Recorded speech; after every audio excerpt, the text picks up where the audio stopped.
अस्सलामुअलैकुम जी वीवर्स, ये आप देख रहे हैं सुबह का मंज़र। ये देखो जी, बच्चे बहुत ही अच्छी प्रैक्टिस कर रहे हैं। आज जी साढ़े नाल मौजूद आ हनान गुज्जर ते आ देखो जी, तुहानू दिखा रहा है स्कूल का नज़ारा सुबह सुबह।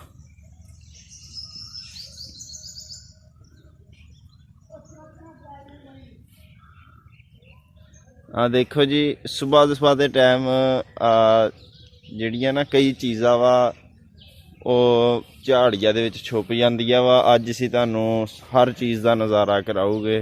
आ देखो जी, ये झाड़ी दे विचों निकल के जा रहा जी।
ये देख रहे हैं जी सुबह का मंजर, सूरज तलू हो रहा है।